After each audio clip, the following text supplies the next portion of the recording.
Okay, we are live. Yes, we are.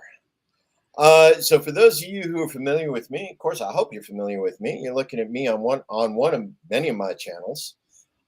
This is Mike Long. For those of you who follow along on YouTube, he is out of Idaho. In Twitter, it is a chubby primate. Super professional. Right? We can't take ourselves too seriously. No, we definitely can't. Not at this point. So for those of you who aren't that familiar with Mike is a Marine. He's also works with the city of Boise in some aspects. Mike, why don't you go ahead and tell the people about yourself? Oh, geez. I'm putting him on the spot. This was a test run. Okay, folks, for those of you out there, this is a test run. This is Mike's first shot at actually doing a live, interaction, so that people can ask him questions and make comments, and he can do a real-time rebuttal. And I'm putting him on the spot here and getting him used to working his, get him familiar with the way I do mine so he can start doing his own. So it's going to be rough, folks. It's going to be real rough. I appreciate the help. I just don't like talking about myself is the problem. Yeah, name is Mike Long. I'm running for the state legislature for District 21 in Idaho as a libertarian candidate. I'm old. I'm in my 40s now. I'm a Gen Xer, and I think a young Gen Xer. What is it they call that generation that's not old Gen X, but like almost Gen Y, or man, we're that weird crossover, heavily neglected, left on our own when we were way too young to run through the neighborhood and step on nails and pretend like it didn't happen so we didn't get in trouble for messing up our shoes.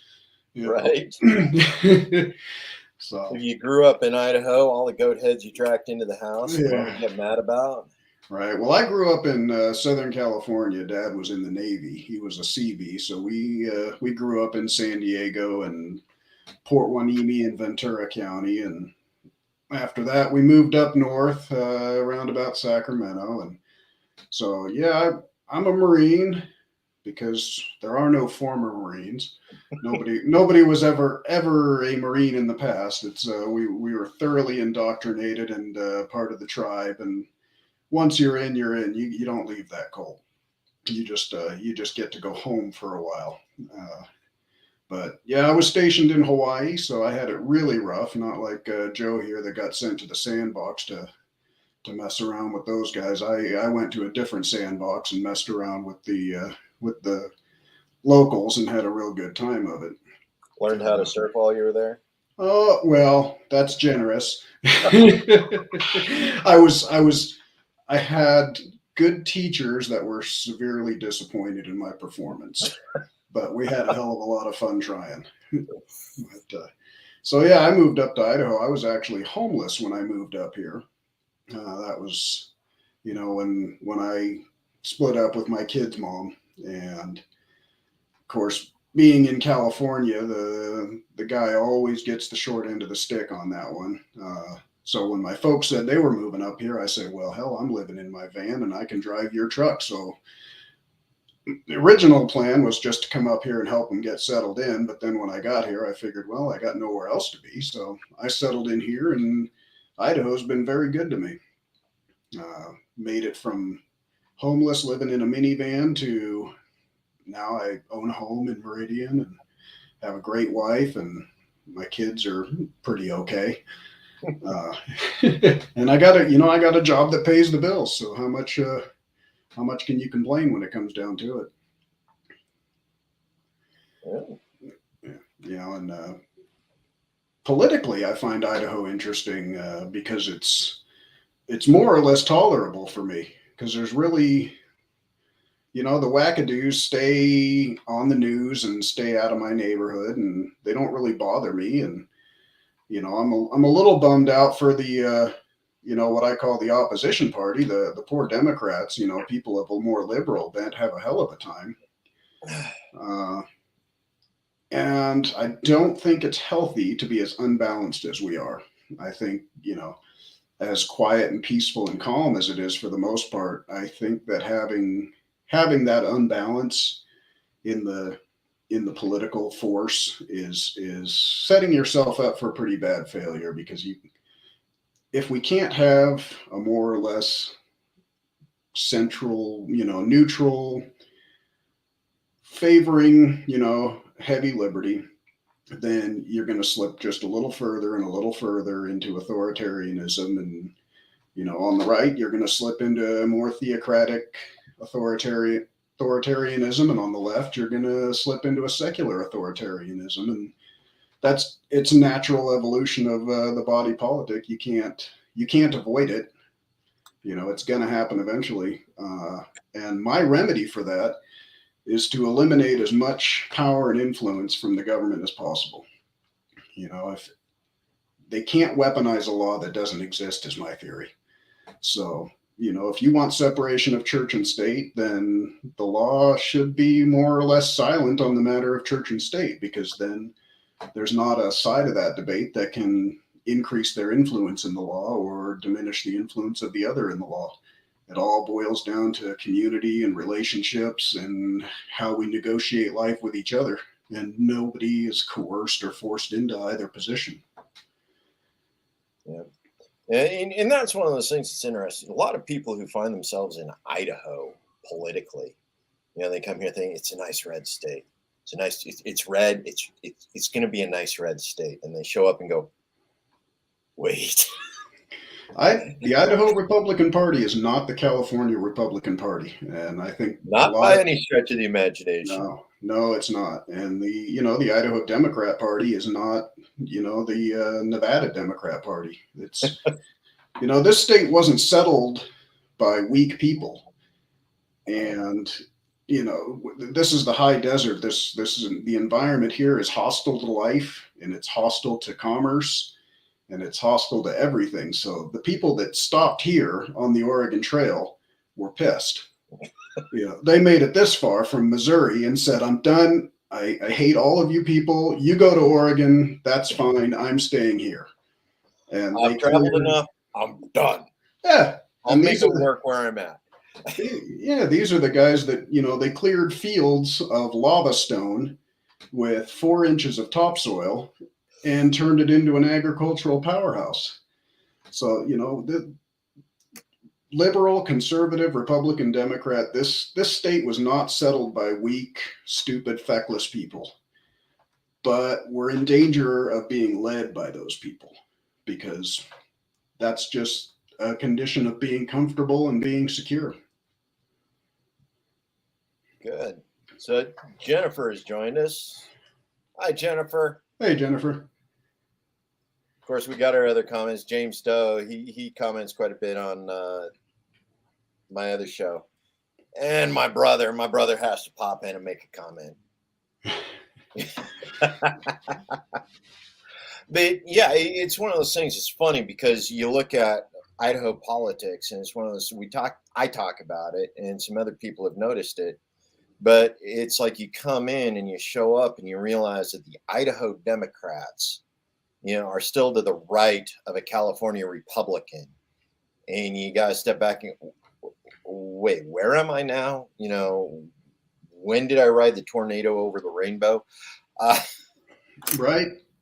But then to hear the Republicans talk about it, you think that you're dealing with some hardcore Marxists who, want to throw out the Constitution and socialize everything. And, but I don't think the Democrat Party is quite that aggressive here.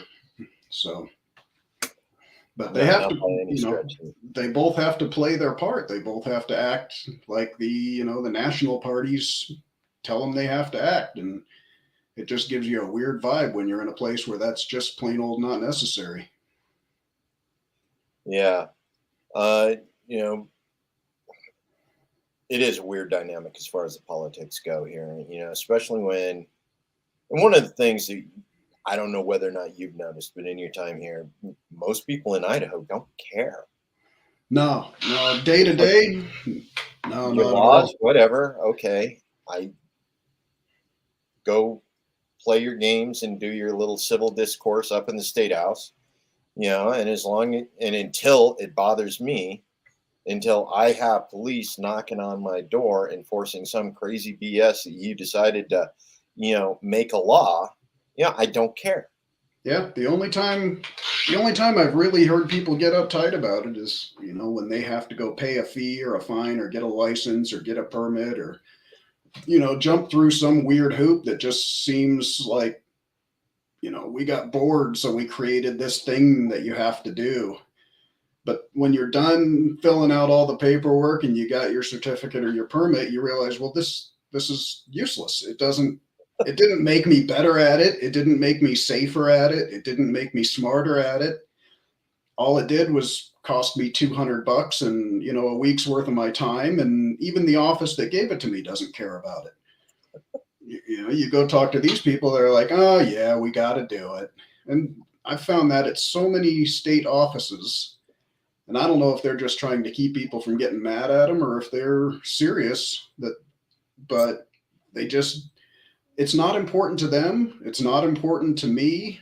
It's not important to a lot of the people that I talk to. They just go and do it because that's how we are. We're Americans. We want to follow rules. We want to have order. And even if the rules are kind of stupid and the order is a little bit coerced, we're willing to deal with it. But it's super wasteful and there's no reason we should have to do it. So get rid of all that. If something is necessary, keep it. But I'd say a solid 80% of the stuff is just unnecessary. Oh yeah, absolutely. And that's one of the things you're talking about with regards to your views on licensing, career fields, trades, like your electrician certificate, especially when you got to get certified through the state. The problem we ran into not that long ago with the young women who wanted to do hair braiding, that needed, 2,000 hours of esthetician school before, they would be allowed to charge to braid hair. Oh yeah, that's an absurdity. I mean, and luckily they were fairly quick to correct that thing, but the fact that they had to go through that and threaten lawsuits and go on TV and get everybody all riled up about it is just insane to me. And with something like a trade, like an electrician, like you say, I have hired several electrical contractors, and never once have I said, "Can I see your license?" Because I don't care. I call somebody, I say, "Tell me, show me a couple of jobs you've done. Give me a couple of names." And if I have any doubts about their skill or qualifications, I don't look for their license. I call a couple of people that they say I've done work for these guys, and I talk to them. And that's your occupational licensing scheme. Mm-hmm. Is I, who cares about the paper, because I hold a couple of these licenses and I know what's involved in getting them. And so I know how basically meaningless they are. So, and I've hired and fired people that had, wonderful licensure, but they were absolute garbage at their job. So the license tells me nothing. And the only reason I have to look for it is because the law says, if you're going to hire a guy for this job, he better have a license. So, not only am I limited in my pool as an employer, but as a tradesman, or, think about a kid coming out of high school that doesn't have enough money or maybe doesn't have the mental acuity for a university degree. Mm-hmm. He can go into the trades and be trained by a master electrician, a master mason, a master carpenter, can be trained for these things and do very well for himself and develop a skill that gives him a tremendous amount of pride in his own achievement. But that occupational licensing stands in the way, because now he needs to pay a school $20,000 that he doesn't have to get a certificate, to take down to the state office to give them $200 to get a license. And, that's not happening for a lot of kids. They just they don't have that kind of money. That's why they're looking to go into the trades to begin with. Yeah. So one of the things I found out, not that long ago, was that in most of the trades, most of the industries, mason, electrician, plumber, in order to go in and actually start training in those, they don't have a pre-apprentice. You can't actually register to be an apprentice for those trades until you're 18. So it's like Right. you've got 16-year-old kids that can go out and be doing hod carrier work for your masons, or carrying supplies and stuff and actually getting OJT, but they can't start their apprenticeship until they turn 18. Right. And then, some of these apprenticeships have to last several years to get the license. What is an electrician? It's 4 years to even apply for your journeyman license. And maybe that's the industry standard. If there wasn't an occupational licensing scheme, if this was run by, say, the International Brotherhood of Electrical Workers, maybe their apprenticeship and certifying program would be just as long, but these kids would be working. They would be able to go out and get started on it. They wouldn't have to wait, because they could negotiate with the guild, with the trade itself. They wouldn't be negotiating with the law, which has no flexibility and no ability to customize itself. It is what it is, and you're stuck with it no matter what it is. Yes. And, that was one of those things I actually found nice. Yeah. One of the things that we look at when we're dealing with unions, particularly trades, the Teamsters, it's a national union. AFL-CIO, it's a national union. But you start looking at some of the smaller ones, the locals, like the International Brotherhood of Electrical Workers, the IBEW. It's not national, it's all local, but they're reciprocal on. James, what are you talking about? Never heard of the IBEW. But it's like all of the IBEWs are local, and they reciprocate on the licensures.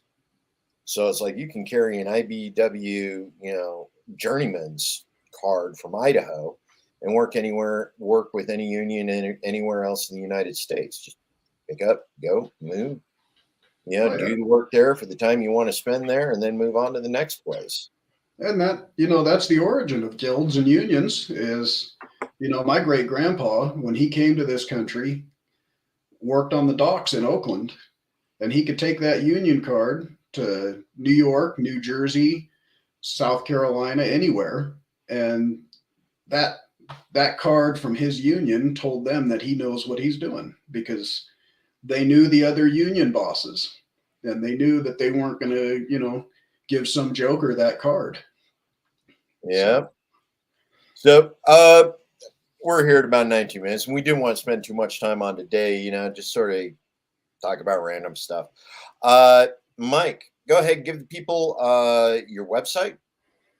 It's a free website, so it's got a long URL. It's Mike for Idaho 21 at Wix site /Mike for Idaho 21. Or you find me on Twitter at Chubby Primate. That's a lot easier to remember. And on my bio, there's a link to different things. You can find my Facebook and my website.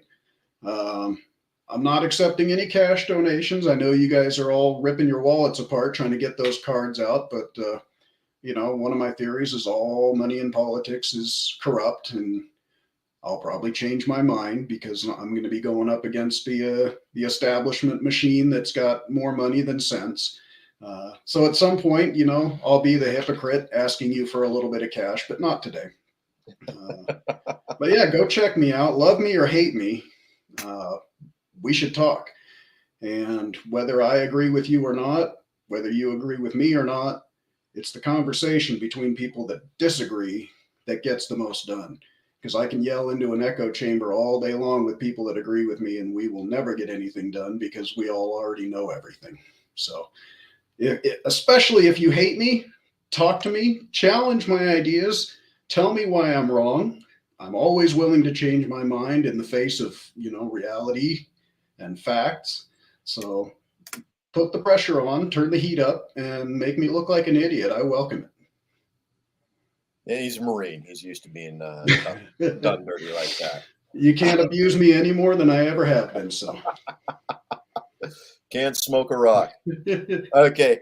Thank you all for joining us for this brief little live intro, and pay attention in the future. Myself and Mike, we're going to be doing some more of these on more specific topics, and having that discussion, asking for your input in the comments so that we can talk about the things you guys bring up.